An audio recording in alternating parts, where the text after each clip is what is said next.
Hey, welcome to the Black Fathers Pause podcast. I'm Dr. Alvin Thomas, clinical psychologist and associate professor at the University of Wisconsin Madison. I study fathers and their children. But here's the thing, we don't hear enough real conversations about black fathers, about what they're building, what they're dealing with, what they actually believe. That's what we're doing here. Voices from the Second City, Black Fathers Building Tomorrow, is all about real fathers, real stories, real impact in Chicago. Whether you're a father, a parent, someone who cares about family and community, stick around. This conversation is for you. Let's go. At 15 years old, he became a father. The world told him that he should disappear. Instead, he chose to build. Today, Dr. Clinton Boyd Jr. leads one of Chicago's most important organizations dedicated to ensuring Black fathers are valued as essential assets to their families and communities. His story isn't about overcoming fatherhood, it's about how fatherhood became the foundation for everything that he would become. Welcome back to the Black Fathers Pulse. I'm Dr. Alvin Thomas, and this is part of our special Chicago series, Voices from the Second City Black Fathers Building Tomorrow. And today, we're talking with a man who knows from lived experience and rigorous research what it takes to transform a young father's life into a powerful force for change. We're exploring how fatherhood, even when it arrives early, even when the odds are stacked against you, can become your greatest strength. This is the story of purpose rebuilt. This is Dr. Clinton Boyd Jr. Dr. Boyd, welcome to the Black Fathers Pulse podcast, and thank you so much for being here with us. Thank you, brother, for extending an invitation, and I'm humbled and honored to have an opportunity to speak on your platform. Thank you so much. So I want to jump right into the conversation because I want to start where your story really begins at 15 years old when you became a father. And most people are thinking, and I'm sure you're also thinking, and I'm thinking, well, that's pretty young. That's transformative. Walk us through that moment. What was happening in your life, and how did that shift everything? Yeah. So I oftentimes tell folks I became a father at the age of 15 because that's when my daughter was conceived. And that's when I began to do a lot of the identity work around what it was going to mean for me to show up as a father in a life that I had helped to create, and a life I was going to be responsible for helping to shape and mold. However, I was 16 when my daughter was born. And I oftentimes just bring that up intentionally in the conversation because oftentimes folks assume that your fatherhood journey begins at the time that your child is brought in or born into the world. Whereas for me and so many other fathers that I've connected with, from the point of conception and the point of them finding out that they have a child on the way, that's when they really start to think long and hard about what having a child is going to mean for them in their life. And I was no different at the age of 15, growing up in inner city Chicago. um, from the West Side, grew up in the Austin community primarily, but I spent a lot of time in North Lawndale and West Garfield.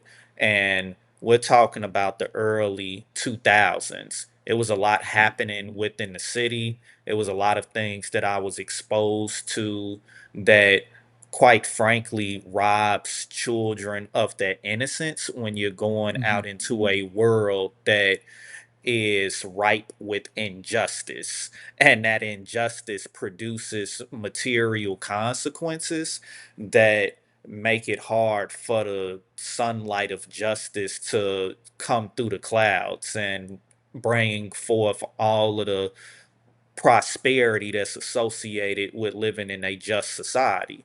And so, from a very young age, I always could feel the injustice that was taking place in my city. I didn't have the words or the language to express or articulate what I was feeling. But being in that type of environment, I engaged in certain life choices that led to youthful misbehaviors Mhm. and the consequences that come along with them. And that's how I ended up with a child at the age Mhm. of 15. I oftentimes tell folks I was like the fire hydrant. Like I was close to the street, but I wasn't really Right, in it. right. But I had a time when I was outside, and my daughter is living proof of just how much fun I was having at the age of 15. but but in truth, um, I oftentimes tell folks that becoming a father at 15 years old was the single most defining moment of my Mm, life. It was really at that age when typically you're trying to figure out who you are, you're thinking about school, you're thinking about sports, friends, what you want your future to look like. But for me, all of a sudden, I was mhm. responsible for helping shape someone else's future. And so my Right. future was not just about me anymore. And so I remember experiencing a range of emotions during that time. And what I've grown to appreciate is a lot of those emotions associated with fatherhood are Mhm. always lingering over your head as a parent, like Mm. fear, uncertainty, anxiety, a profound sense of responsibility, accomplishment. Like these were the experiences and the emotions rather that I was having at the age of 15. Um and me being a young black boy, because I was a boy who Mhm. was taking Mhm. on an adult responsibility, a lot of folks often viewed me through the lens of the stereotype, like the Mm. deadbeat, dead black father. And Mm. that just never aligned with how I intended to show up in my daughter's life, because I was incredibly proud to know that I was about to become a father at the Mhm. age of 15. Like I wore it as if it was a badge of honor, not fully understanding Right, the right. responsibilities that were going to come with it. Again, I was 15, so in hindsight, developmentally, there was only so much that I was going to be able to offer in that type of situation. But the one thing I will never allow anyone to take away from me is the immense pride I Mm. had in knowing that I had the responsibility, that God had just trusted me with the responsibility Yeah. to shape someone else's future. And I was committed to doing the best job that I possibly could. So, So thank you so much for that. There are a few things that you mentioned. One, the idea that um, as you're at 15 years old, thinking about the impending birth of this child, you've already begun to think about what it means to be a father. And mhm, you're thinking about what is to come as much as you could imagine. And what your identity looks like, how that changes your identity. And that's even before the child is born. And mhm, often the conversation about fatherhood is not from that perspective. It's only after the child is born that we start to think mhm, of the father. And so recognizing that men are thinking about fatherhood, men are considering the changes and appreciating the joy of fatherhood and being affected by both by the decision and the outcome of that decision related to fatherhood. Another thing you said was that at 15, you were thinking about the injustices that you're about to bring a child into, the injustices that you yourself right. were navigating. And I can't shake from my head the most recent, and maybe we might find time to talk about it somewhere later in this conversation, or maybe not. But I can't, as you said that, I can't shake from my head the two most recent ones that we Mhm, heard about. The 14-year-old in North Carolina who was killed because his killers were found not guilty, so we cannot say murdered, but was killed for an allegation. So he didn't steal from what we understand, but he was run down and killed. And the most recent news that came out that Carmelo Anthony, I think his name is, was found guilty of murdering another teen. Um, in a what some people are describing as a self-defense or in an Mm-hmm. altercation between teenagers. One was killed. One felt like his life was threatened, and this young kid, this teenager, is now looking down the barrel of a 35-year sentence. Mm-hmm. And so I'm thinking to myself, and Clinton Boyd was also facing a major life change at 15 years old. So I think in my head, I was just thinking, wow, the kinds of big decisions that some of our kids are facing. And Mm-hmm. as you were facing that decision at 15 years old, in another interview, you mentioned that fatherhood broke you down and rebuilt you simultaneously. And I find that powerful. It's a powerful way to describe it. But can you help our Chicago listeners and others understand what you meant, both the breaking down part and the rebuilding part? Yeah, I mean, again, when I reflect on 15-year-old Clinton, as someone who's 37 now, I'm always in awe of my 15-year-old self in terms of the big ideas that I had about the world, the way that I Mm-hmm, embraced fatherhood, and saw it as a way to pay something forward of value. um it brought a sense of direction and purpose to my life that I didn't necessarily have at that stage in my evolutionary development. And that's mm-hmm, why I say it broke me down, because it forced me to confront myself.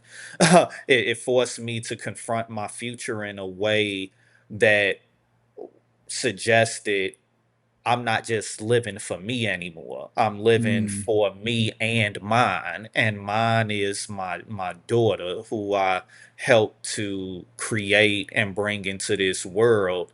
And I knew what my life had looked like up until that moment.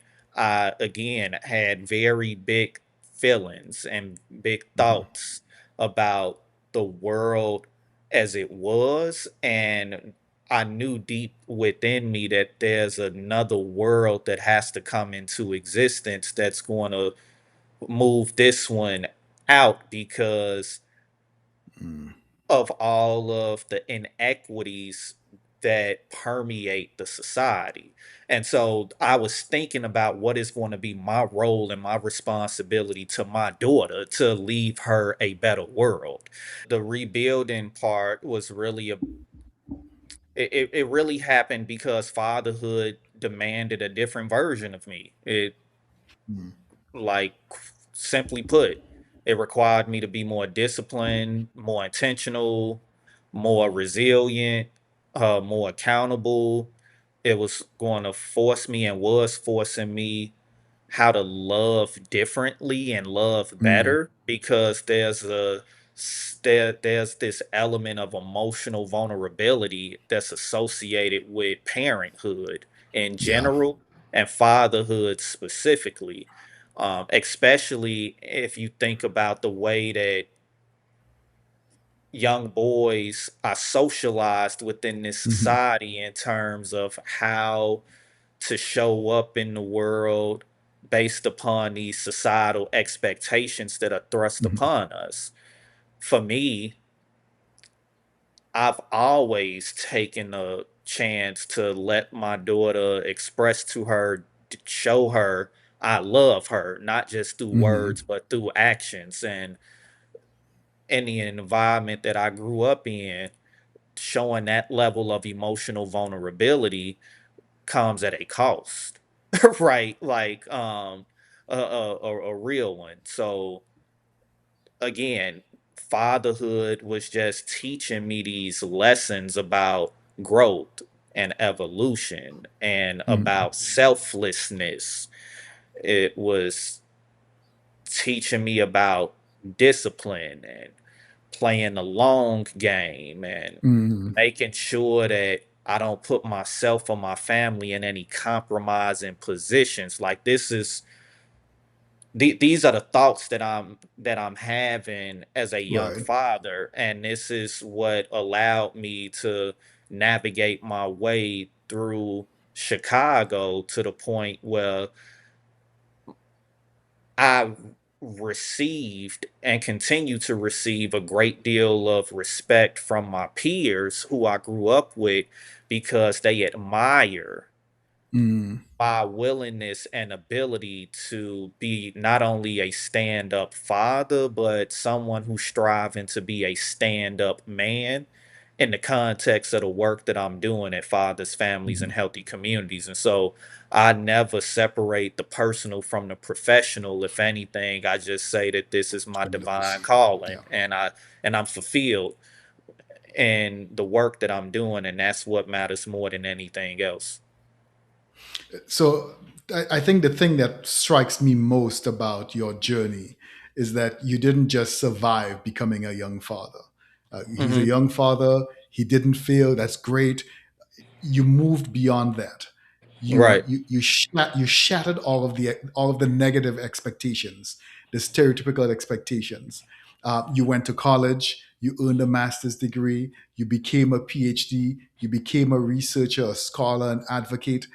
You did Hmm. all of that while still under a very sharp societal microscope that suggested that you should not have succeeded, that you were not going to succeed, that you had committed the unpardonable sin of teenage Hmm. pregnancy, and that you are Right. now you are now going to be a statistic, and Hmm. you use all of that to propel you not just in the fatherhood space, the intimate personal fatherhood space, but in the professional and community space. Your Right. work at Family Focus early in your career connected you with Black parents returning home from prison, connecting them with community resources.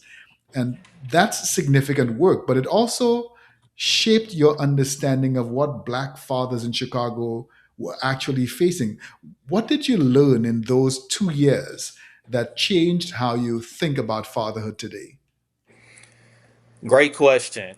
Professionally, I always tell people that it was my work at Family Focus Lawndale in Chicago's Mhm, North Lawndale community that really served as a launching pad for what my work would consist of professionally and academically.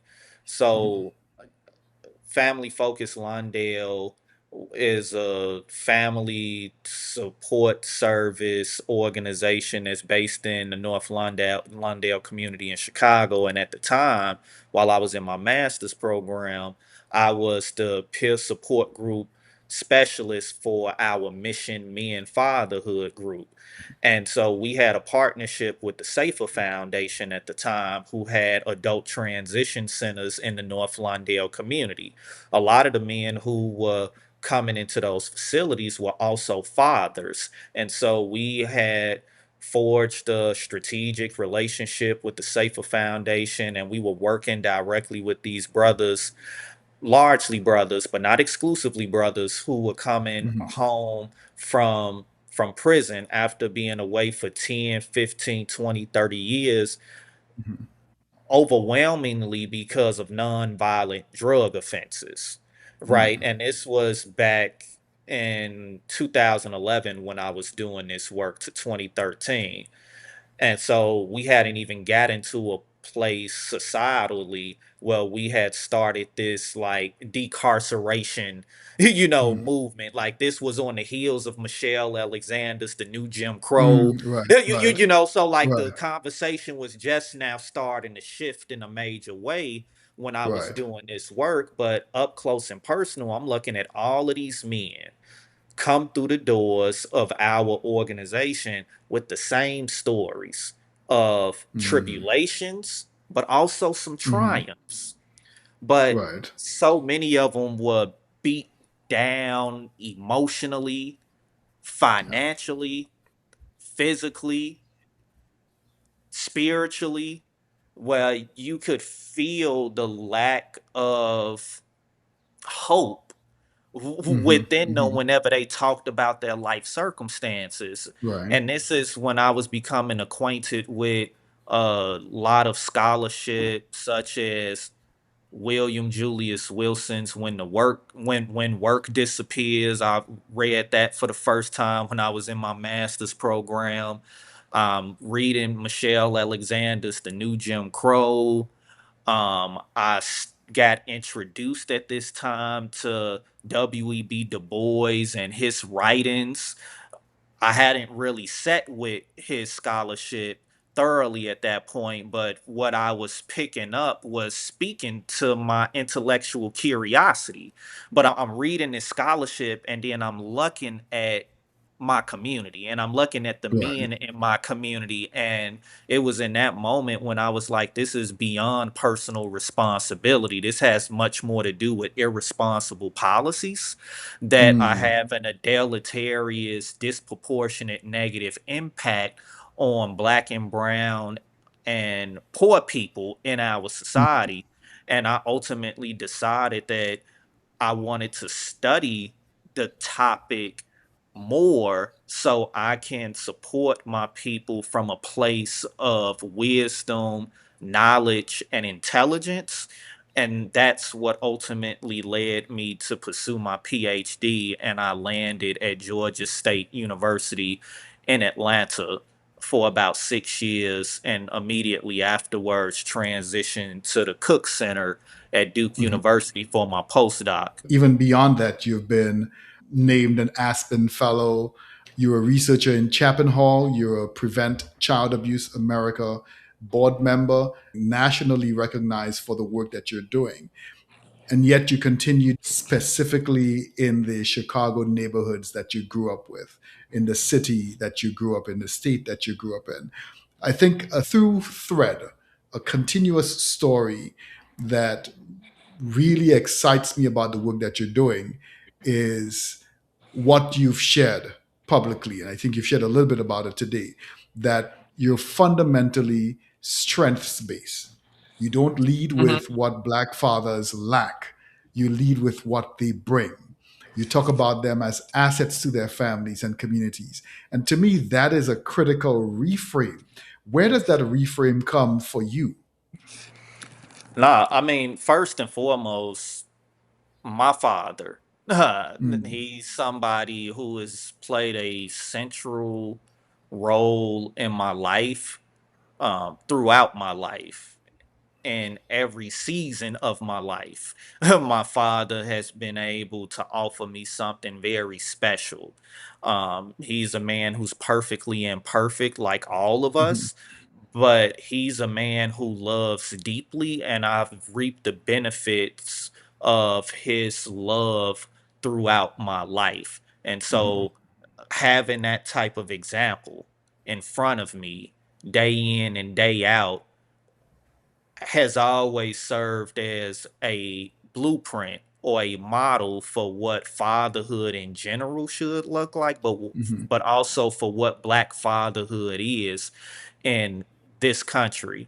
And so that is something that I carried into my own fatherhood experience with my children. And it's always been the perspective I've brought to bear through the research as it pertains to fatherhood and family strengthening. And then now, as a nonprofit organizational leader, I'm ensuring that all of our programs start with this fundamental truth that our men are assets to child, family, and community well being. Untapped assets, albeit, but Yeah. assets nonetheless. And Yeah. it's our job, it's our role, it's our responsibility as a community to not throw away the folks that people believe are incorrigible or Mm. irredeemable We have a responsibility to build our people up, not call them out, but call them in. Mm-hmm. And in the process of us calling them in, hopefully we can work together in a way that allows them to unlock their human potential in its totality so they can not only be a beacon of hope and inspiration for their children, for their families and their communities, but be a beacon of hope and inspiration for the whole world. And this is also part of the reason why we take a strengths based approach at FFHC. We are largely, and the founders are the ones who laid this foundation, Afrocentric organization. We recognize that Mm-hmm. our history did not start in those 1619 on the white line, or it didn't start in no 1555 for folks who subscribe to that school of thought, and we Mm-hmm. came here on a ship named Jesus. Like, no, Right.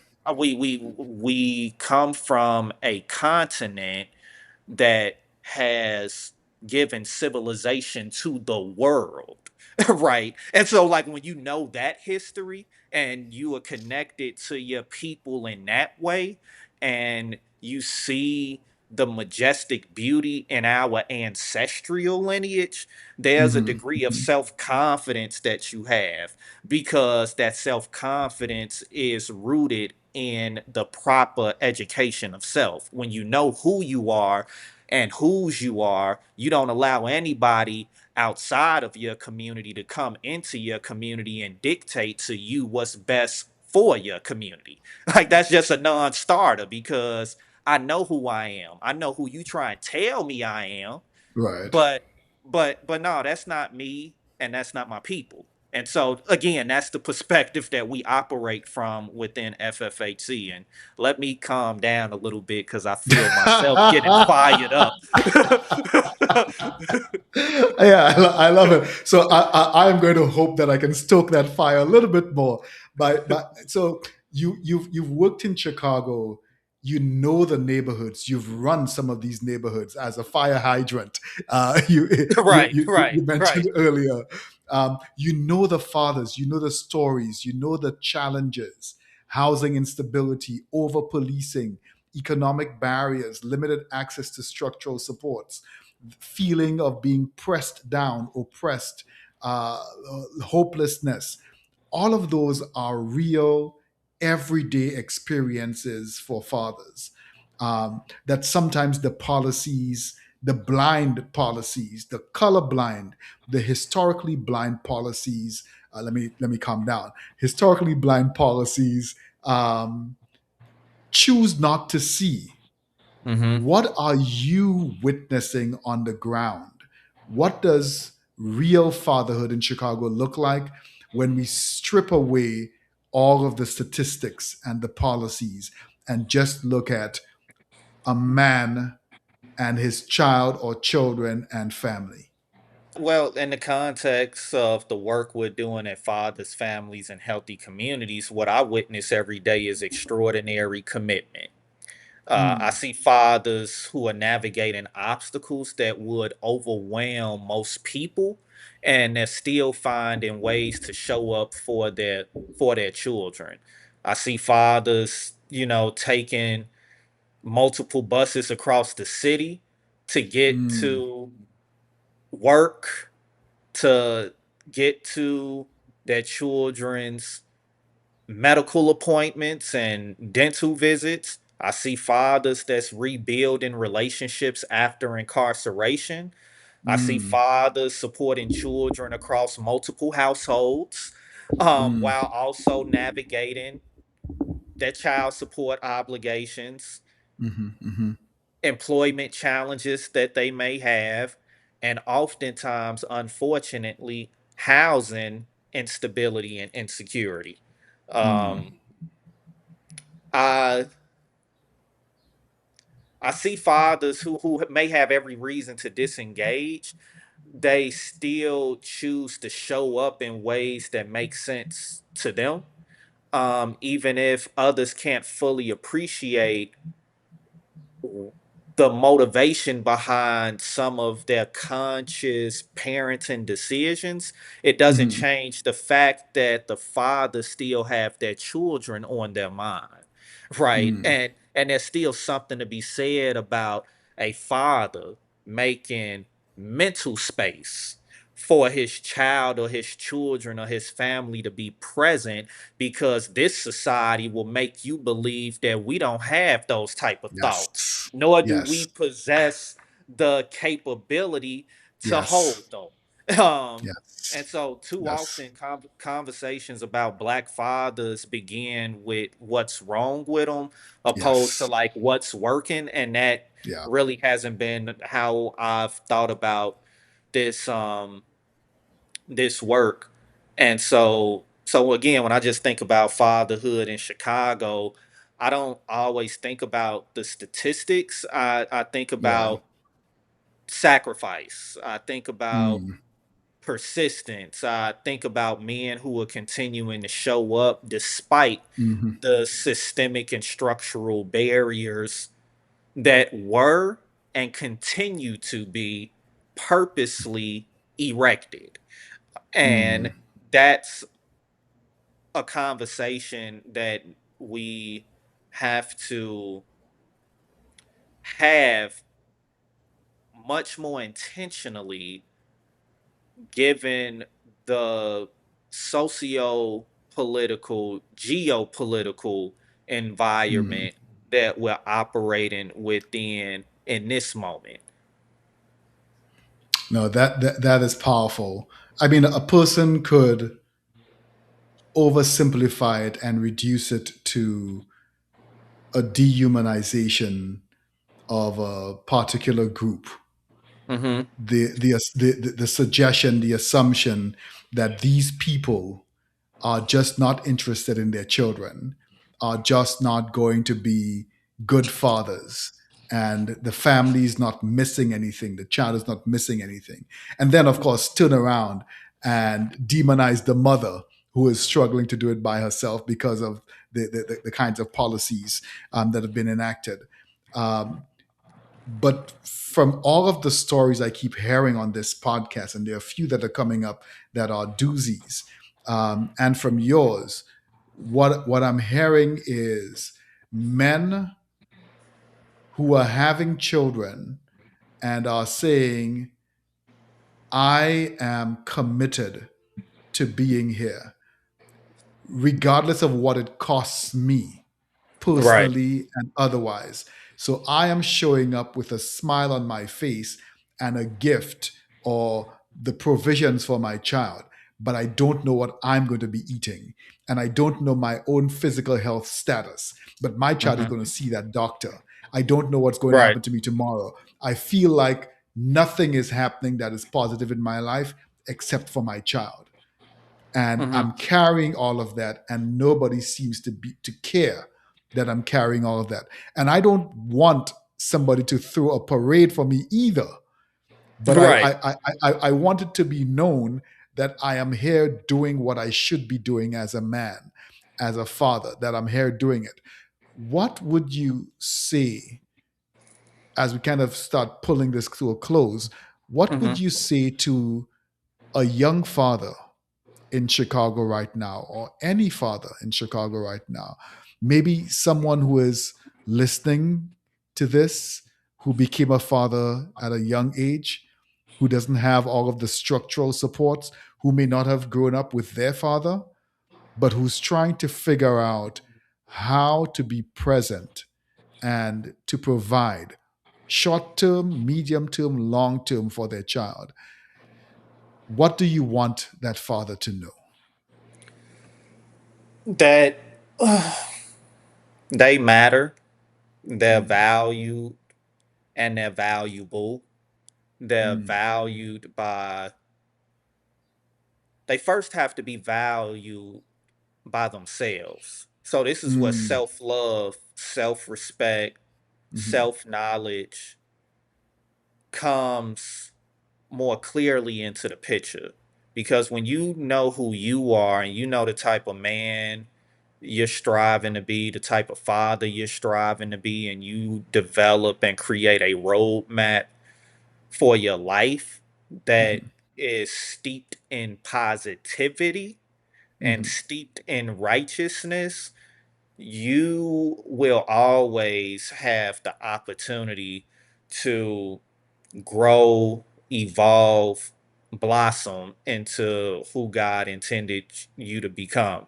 And Hmm. when you as a person begin to fire on all cylinders in that way, it's Hmm. going to bring so much peace and prosperity into your life that Hmm. it's going to benefit your immediate and extended family. And Hmm.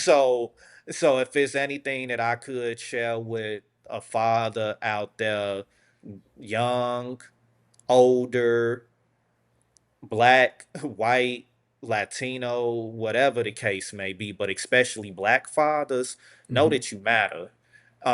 And know that when you're given opportunities, support, and your dignity is affirmed, you'll always rise to the occasion. I've seen it Hmm. in my own life. I've seen it in the hundreds and perhaps thousands of fathers I've worked with throughout my career thus far. I've seen it in communities, not just throughout Chicago or the Right. Chicagoland area, but even during my time in metropolitan Atlanta, even during my time in the Raleigh Durham area.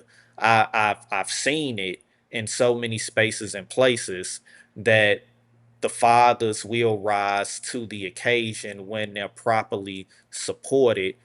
The thing, however, that I want to share with folks too is we can't allow others to do our portion of the work. There's Right. still a portion of the work that we have to do Right. as men and as fathers that Yeah. requires a degree of humility. Yeah. It requires us to acknowledge that we're not currently the best version of Right. ourselves, and therefore we must continuously seek